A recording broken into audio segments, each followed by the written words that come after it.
Olá, eu sou o Gixson de Oliveira, aqui da eBordados, e esse é mais um episódio do quadro Direto ao Ponto, onde eu analiso as matrizes de bordados criadas pelos nossos alunos. Aproveito para informar que esse episódio ficará disponível gratuitamente para você assistir por poucos dias. Então, aproveita aí o conteúdo e bora pro vídeo. Bom, vamos lá então, Úrsula, avaliar a sua programação de bordado desenvolvida aqui no Yukon Embroidery Studio, tá? É esse Papai Noel aqui.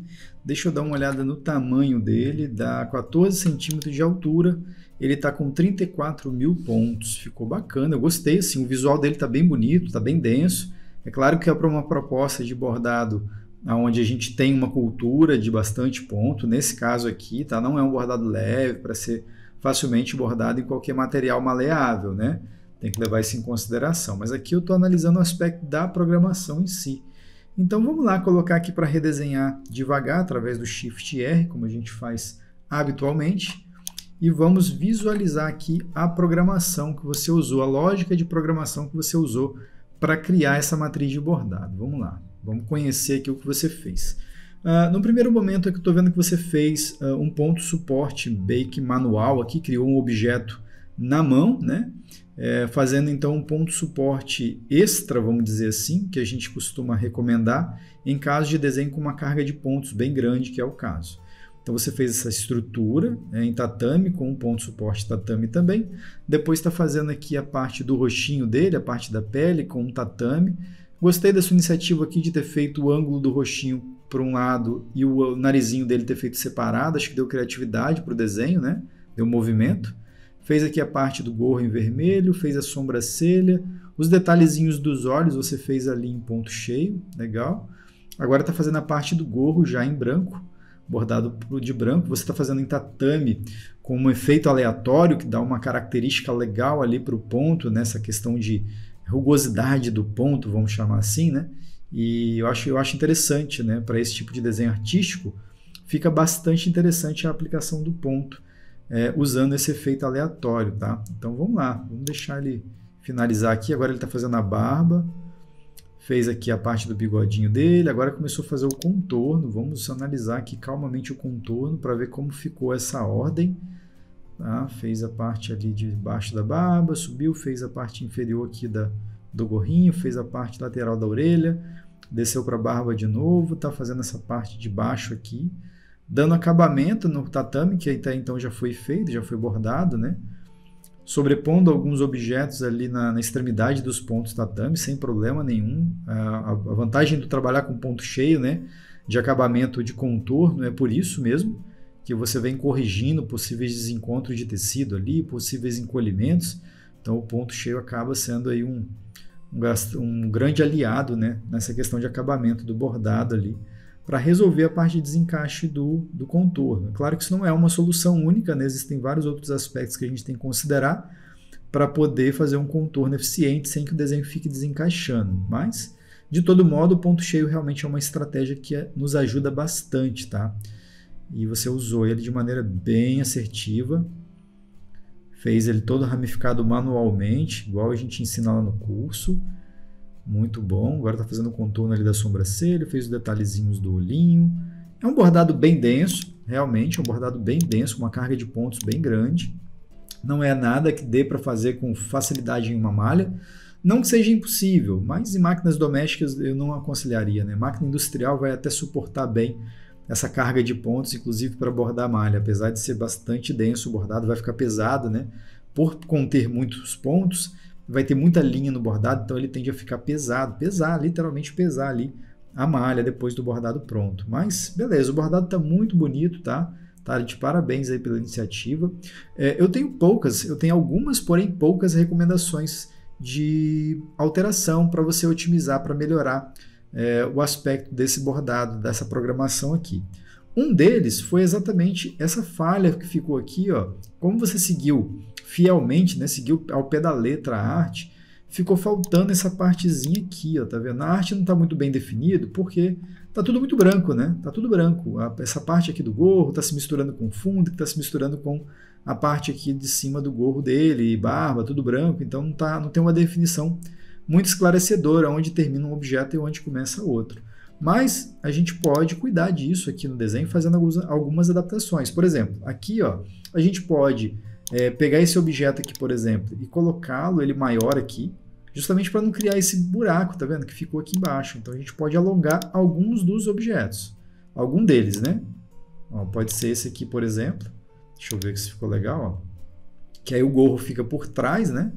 Eu não considerei trazer o gorro até aqui embaixo, porque aqui dá a sensação que realmente é essa parte aqui da ponta aqui do gorro, né? Então a gente faz de branquinho. E aqui também ficou um dentezinho, a gente pode ampliar a cobertura, a área de sobreposição aqui desse tatame, para ele se somar ali a esse objeto.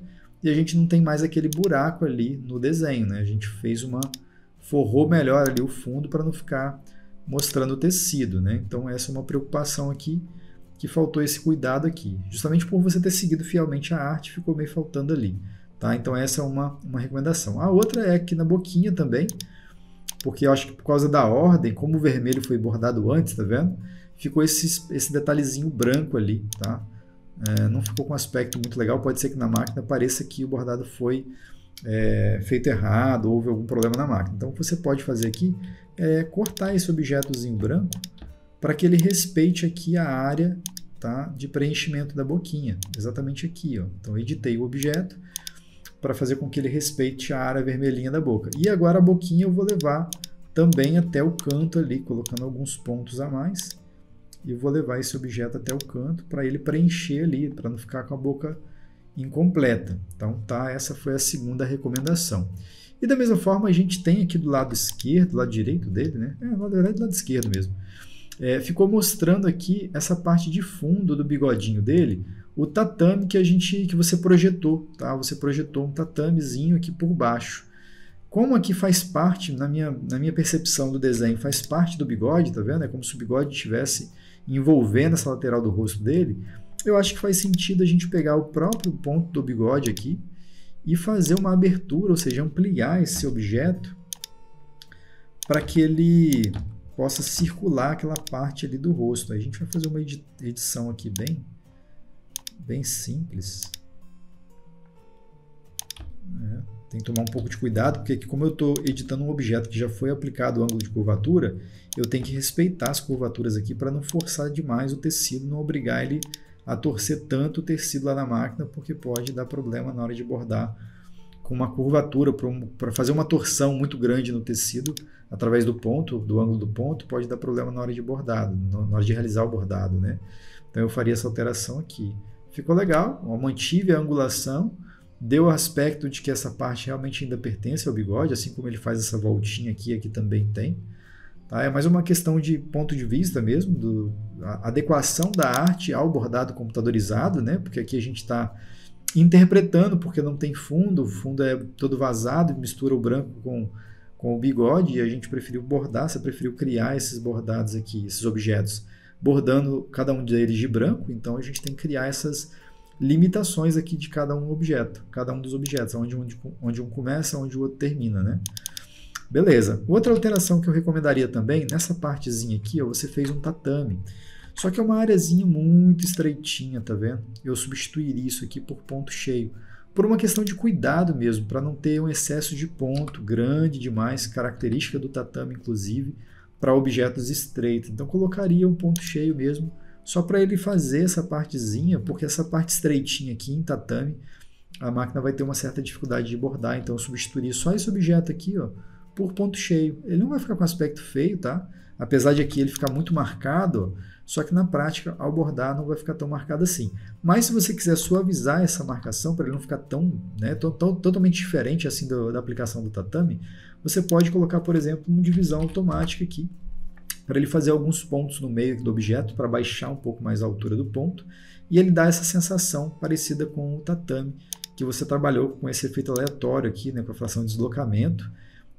Você trabalhou com dois valores que eu gosto muito. A fração de deslocamento, coluna A e B, você colocou valores diferentes, 0,35 e 0,25, e também o efeito aleatório de 50%. Se coloca 0, só para, tá vendo? Ficaria muito simples, né? A barba ficaria com um ponto muito plano, muito chapado, nada de errado com o ponto, mas para logomarca, para esse tipo de desenho, para logomarca ficaria legal, para esse tipo de desenho, não. A menos que você fizesse exatamente como você fez aqui.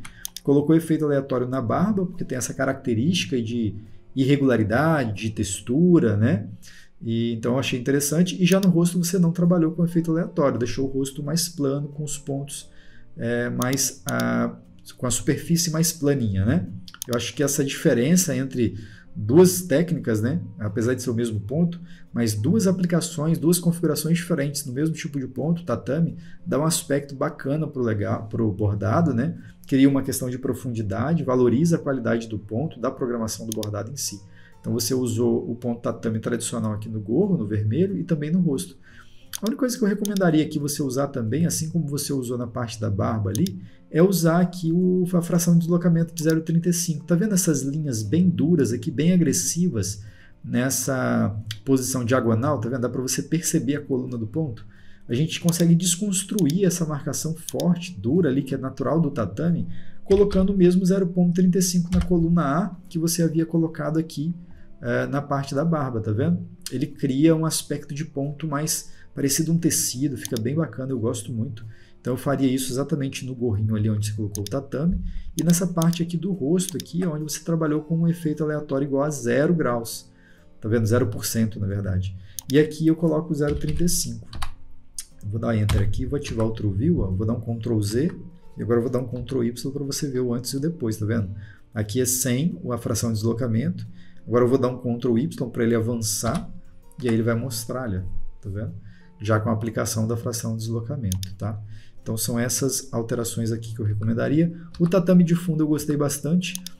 Mais uma coisa aqui que eu acho que é legal, importante você fazer, já que não vai danificar o bordado em nada, muito pelo contrário, vai te dar uma segurança maior. Haja vista que a gente tem um ponto cheio aqui, né? Você colocou da maneira certa, o ponto cheio aqui é bem aplicado. Não poderia, apesar da largura, a gente ter aqui, a gente está falando de 6 milímetros de distância, não tem problema nenhum, desde que você capriche na densidade desse objeto, né? Aqui você colocou um objeto de 0,40, eu colocaria até menos, né? Colocaria uma densidade maior em objetos largos, assim como esse, por exemplo. Colocaria algo em torno de 0,36 e, obviamente, aumentaria o travamento aqui com um ponto de suporte, por exemplo, um zigue-zague duplo. Mas, além disso, esse objeto tatame que está por baixo, eu deixaria ele avançar um pouco mais para dentro aqui do ponto cheio, tá? Justamente para a gente ter uma segurança aqui e o tecido não desencaixar, porque o ponto cheio ele é muito agressivo, o ponto cheio muito largo. Com uma densidade alta igual eu coloquei, ele repuxa muito o tecido. Então, para garantir que a gente não vai ter nenhum tipo de desencaixe aqui, a gente pode colocar o tatame até no meio do ponto cheio sem problema nenhum, tá? Fica bonito, até porque o ponto cheio em cima do tatame ele dá um acabamento de sobreposição, fica interessante de fato. Então eu recomendaria fazer isso. É claro que em todo o desenho, aqui eu estou sugerindo só estou fazendo naquele objeto ali, mas o ideal seria fazer em todo ele, tá vendo aqui, ó? Levar essa parte desse tatame mais para o meio aqui do ponto cheio, para dar justamente essa sensação de segurança ali para não desencaixar o contorno, tá? Quando a gente tem essa possibilidade, igual esse desenho aqui tem um ponto cheio, um contorno em ponto cheio bem largo, a gente pode explorar essa possibilidade para melhorar o travamento, para garantir o travamento, tá, do tatame, para que o contorno não seja feito fora do preenchimento.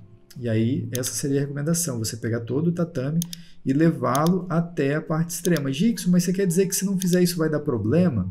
Pode ser que sim, pode ser que não, vai depender das configurações da máquina, regulagem de fio da máquina, vai depender do tecido, a entretela que você vir a usar, de uma série de fatores. Mas eu penso que não vai gastar tantos pontos assim a mais, né? A máquina não vai ficar tanto tempo assim a mais bordando. Então eu acho que é válido sim fazer esse tipo de travamento, haja vista que o desenho é bem denso, tem bastante ponto e não custa nada, tá? Eu faria sim esse travamento aqui para melhorar a condição aí de não desencaixar os contornos do bordado. Eu faria exatamente esse ajuste em toda a orla do desenho. Aumentaria a exposição, né? Aumentaria, vamos dizer assim, a expansão do objeto em tatame para que ele ficasse, o limite do tatame ficasse exatamente mais no centro. Igual aqui, por exemplo, vai dar certinho para mostrar como exemplo, tá vendo? Se eu vou mostrar esses dois objetos aqui para você ver, ó. Tá vendo? O branco, ó, até onde ele está indo muito no limite do preto, tá vendo? Como a gente está falando aqui de dois objetos, o tatame por baixo, ponto cheio por cima, pode aumentar essa área aqui sem medo, que vai ficar bom, vai sobrepor, vai garantir sobreposição de contorno em relação ao preenchimento e fica da hora, o bordado fica lindão dessa forma, não atrapalha absolutamente nada, tá? Bom, seriam exatamente essas alterações que eu tenho para te fazer nesse desenho. No mais, qualquer coisa que eu fale passando disso, eu vou estar realmente enchendo linguiça aqui nessa análise, tá? O desenho ficou bem bom, eu gostei da forma com que você aplicou os contornos, tá? Ficou bem interessante o bordado, então não recomendaria nenhuma alteração mais não. A única coisa aqui que eu não entendi foi aqui, ó, tá tendo um desencaixe, não, tá tendo um ponto fora de ordem aqui, né? Certamente esse objeto aqui, esse objeto está fora da ordem. É só rever aqui a parte da ordem do objeto para que ele não dê esse salto, né? E aí refazendo a ordem dos objetos aqui vai corrigir essa parte, beleza? Mas uma coisinha bem simples, fácil de você corrigir aí. Beleza? Te vejo então no próximo vídeo. Tchau, tchau. Agora vamos lá analisar mais um bordado aqui, mais uma matriz. Essa matriz aqui é do Slânio, que fez ela com 14 centímetros de largura por 13 centímetros de altura. Beleza, vamos aqui dar um comando Shift R para redesenhar devagar, para a gente observar a estrutura e o caminho que o Slânio usou para fazer a programação dessa matriz de bordado. Fez ali a parte de baixo do chãozinho ali, aí fez uma estrutura única, né? Fez um ângulo único para todos os objetos. Tá, Slânio, aqui, legal, não quer dizer que vai dar problema, mas o desenho ele fica mais harmônico, fica mais sofisticado quando a gente separa os objetos. Então, por exemplo, a cabeça do elefante fazer separado do corpo, separado das pernas, e principalmente, claro que não adianta separar se você não for colocar ângulos diferentes. Se for colocar ângulos iguais, aí do jeito que você fez está certíssimo, tá? Mas seria uma recomendação aí para você avaliar nos próximos desenhos, a separar os elementos, né? Porque aí a gente também ganha otimização ao ponto de não repuxar o tecido na máquina de forma exagerada. Fez o sombreamento ali, alguns objetos, para fazer um aspecto de sombreado, né, vamos dizer assim, profundidade ali. Fez as asinhas da borboleta. Aqui o ponto de suporte que você colocou não valeu de nada ali, mas beleza, eu vou te dizer por quê. Daqui a pouquinho fez a parte rosinha, os detalhezinhos da orelhinha. Agora está fazendo o contorninho em ponto cheio, né, de cada um dos objetos. Eu não sei se você usou entrada C, me parece que não, me parece que você usou enchimento complexo ou enchimento de fusão, né, curva complexa, para fazer esses elementozinhos, né? Tem que verificar se ele não está muito estreitinho, né? Para bordar em máquina industrial até passa fácil. Para bordar em máquina doméstica já é um problema, né? Bordar detalhes bem pequenininhos assim, ponto cheio. Mas vamos analisar aqui, esperando terminar de fazer a costura desses objetos aqui para a gente tentar ver o que a gente pode fazer de recomendar de alteração. Então vamos lá, vamos recolher a lista de objetos aqui. Primeira cor aqui do objeto, não vou fazer nenhuma recomendação de alteração, até porque ficou bem levinho, bem de acordo mesmo, né? Por baixo ali do elefantinho, é o piso dele onde ele está apoiado, né? Depois vem a parte da estrutura dele, que eu já disse, né? Já dei uma recomendação, eu faria separado os objetos, para poder valorizar mais a questão de profundidade de cor, profundidade do brilho da linha, né? Porque quando você tem os objetos em ângulos diferentes, a luz, né, natural depois que borda, a luz do ambiente que incide no bordado tende a dar um reflexo diferente quando você tem ângulos de ponto diferentes. Então isso dá um movimento para o desenho, um movimento para o bordado, deixa o bordado mais sofisticado, tá? E também ajuda também a não repuxar tanto tecido para um mesmo lugar só, que aumenta nesse caso aqui a compensação a possibilidade de problema uma vez bordando o ângulo no sentido único, tá? Então, beleza, isso aqui eu já recomendei. Aqui, essa parte aqui, eu sugiro aqui colocar um espaçamento um pouco maior. Deixa eu ver quanto que você trabalhou. Espaçamento de 2,5, 2,5. Então, deixa eu colocar aqui um padrão aqui de 3, para ele ficar mais levinho esse espaçamento, tá? Nada de errado com o espaçamento menor. Só que para ele poder ficar com um aspecto mais de sombreado, eu gosto do espaçamento maior, tá? Aí você analisa aí se faz sentido para você e para a sua aplicação, tá? Vamos continuar aqui. Você trabalhou um tom sobre tom legal, então é um tom de azul um pouco mais escuro comparado ao tom do azul do tatame de fundo. Então, para dar essa questão de sombra, eu acho interessante trabalhar esse tom sobre tom com um tomzinho acima, né?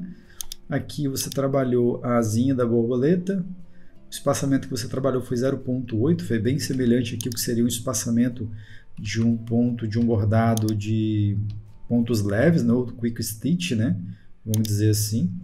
E beleza, nada de errado também. E depois você partiu aqui para a parte do rosinha, né, fazendo ali o tatame. Deixa eu dar um Shift S para exibir só esses objetos e mostrar o que deu errado aqui, ó, né? Da mesma forma que um outro desenho seu que eu avaliei, deu o mesmo problema. Aqui falta você colocar o tatame, né? Ponto suporte tatame nessas orelhinhas, uma vez que são objetos que você aplicou o tipo de ponto tatame.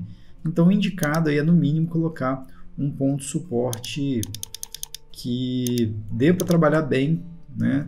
Compensando ali o repuxo do tecido com o ponto que você aplicou, que é o tatame, tá? Então, nesse caso aqui, ó, todos esses objetos em tatame, eu recomendo aí também colocar um ponto suporte na mesma aplicação, que é o ponto suporte tatame também. Beleza, fora isso, nada mais. Próximo objeto aqui é essa parte branca aqui, deixa eu ver o que é. Ah, são as bolinhas, bem tranquilo também, nada de errado. E aqui a parte em preto, são os contornos. Esse aqui é um pouco mais delicado, vamos analisar um pouco melhor para ver se a gente encontra algum problema. Deixa eu medir aqui, ó, chega bem perto. Tá dando 1,3 milímetro, não tá pequeno não.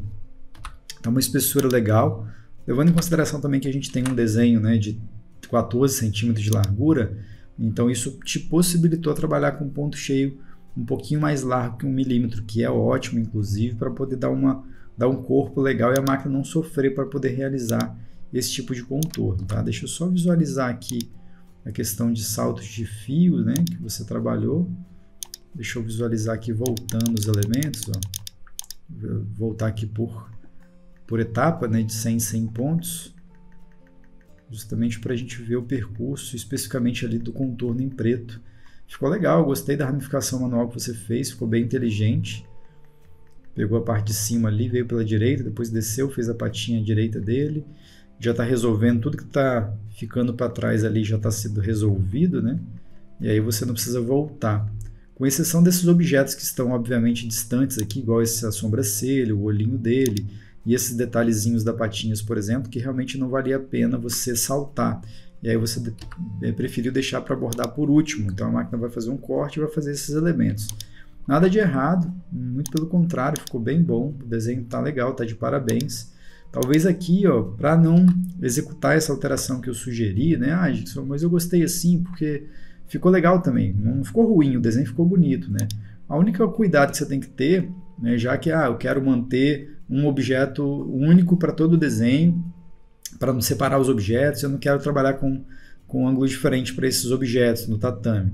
Então, a única recomendação que eu faria nesse caso aqui, para você ter uma garantia que esse tecido não vai encolher a ponto de desencaixar o contorno, mesmo que sendo feito em ponto cheio esse contorno, que dá uma área de travamento, de acabamento melhor, você colocar aqui uns 0,60 de compensação de repuxo, tá?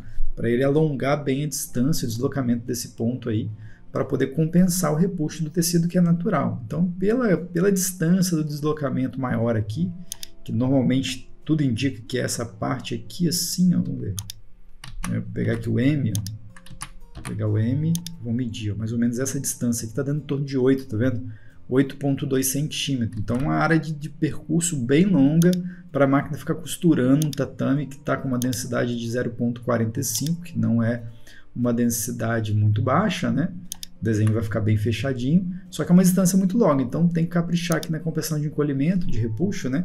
Para poder ele travar bem o tecido, para poder compensar e não ficar desencaixando aqui o contorno do preenchimento.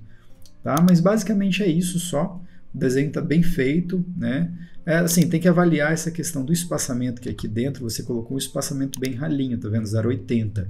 Vai ficar bem discrepante do que é o preenchimento do elefantinho, tá? Então, só uma observação aí. De repente, eu não sei se foi intencional, mas fato, aqui, se fosse um tecido escuro, não mostraria o fundo do tecido por entre os pontos do fundo azul. Mas no caso dessa patinha aqui, como você fez vazando, tá vendo?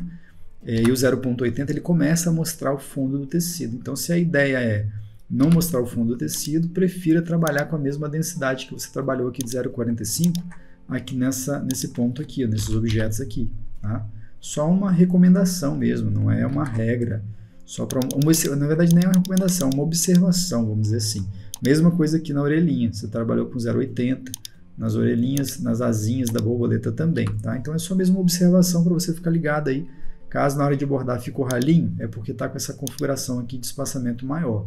Eu gosto muito desse espaçamento, só que trabalhar isso mesclando em um bordado que está com uma densidade convencional e de repente fazer um objeto com esse aspecto mais leve, pode dar a sensação para o cliente que não entende, quando pega o bordado, ele, essa área aqui ficou sem ponto, ficou faltando ponto. Ele não entende que é uma técnica, né? Então ele pode entender que é um defeito, porque ele vai ter um desenho feito com preenchimento denso, normal aqui no corpo do elefante azul, e nas orelhinhas e nas patinhas ele vai ter essa leveza em excesso ali. Então pode ser que o cliente se confunda ao enxergar o desenho. Então é só uma observação. De repente ou aplica tudo em pontos leves, em tudo que é tatame, incluindo a parte azul, ou aplica um ponto mais denso um pouquinho na parte das orelhinhas ali, na parte rosa. Beleza? Valeu! E nessa aula eu usei o software Wilcon Embroidery Studio. E se você ficou interessado em se tornar um profissional em programação de bordados, vai lá no site da eBordados e cadastre o seu e-mail na lista de espera, pois em breve eu abrirei uma nova turma do curso Wilcon Experience. Nos vemos em breve. Tchau, tchau!